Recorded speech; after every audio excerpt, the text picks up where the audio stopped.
இப்போது மாரியுடைய படங்கள், ரஞ்சித்துடைய படங்களை வந்து பொதுவெளியில் அரசியல் சார்ந்தவங்க கருத்து தெரிவிக்கிறாங்க, அதுக்கு ஒரு எதிர்ப்பு தெரிவிக்கிறாங்க அப்படின்னா அதில் ஒரு நியாயம் இருக்கிறதா பார்க்குறேன் நான். ஒன்று ரொம்ப நாளாக அடிச்சிட்டோம், அப்படியே அடி வாங்கிட்டே இருக்க வேண்டிய என்ன, திடீர்னு என்ன உங்களுக்கு எங்கேருந்துடா வருது இந்த தைரியம் அப்படின்ற கேள்வியாக இருக்கலாம். இல்லை நடந்து போச்சு, அதெல்லாம் ஏன் வெளியில் சொல்கிறேன், நாங்கள்லாம் பெரிய மனுஷனாகவே வாழ்ந்துட்டோம் இங்கே அப்படின்ற எண்ணமாகவும் இருக்கலாம். அது அரசியல் சார்ந்தவர்கள், அந்த அமைப்பு சார்ந்தவர்கள் சொல்கிறாங்கன்னா அதில் ஒரு லாஜிக் இருக்கிறதா பார்க்குறேன்.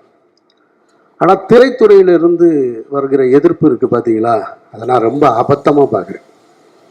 அதில் ஒரு இயக்குனர் வந்து ஒரு தொலைக்காட்சி ஊடகத்தில் இந்த திரைப்படத்தை பற்றி பேசும்போது ஒரு பாடல் பாடி காமிக்கிறார்.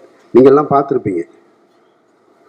ரொம்ப கேவலமாகவும் குரூரமாகவும் பைசன் பைசன் பைசன், அது ஒரு பாய்சன், அந்த குரலே நாராசமாக இருக்குது. அதில் இது வேற.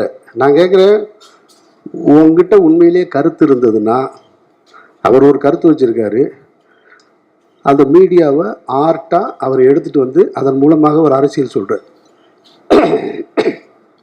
உங்ககிட்ட கருத்து இருந்ததுன்னா நீயும் அதை ஆர்ட்டில் எடுத்துகிட்டு வர வேண்டியதானே, அப்படித்தானே நீ சண்டை போடணும். அதை விட்டுவிட்டு ஒருத்தர் ஏன் எடுக்கிறான்ற கேள்வியை வந்து அவதூறு சொல்லக்கூடாது. அவர் சினிமாவின் மூலமாக ஒரு அரசியலை சொல்கிறாருன்னா நீயும் சினிமாவின் மூலமாக பதில் சொல்லு. அதுக்கு உங்ககிட்ட திராணி இல்லை, அதுக்கு உங்ககிட்ட வழி இல்லை, அந்த ஆட்பாமை உன்னால் பயன்படுத்த முடியலைன்னா அவதூறு சொல்லாத.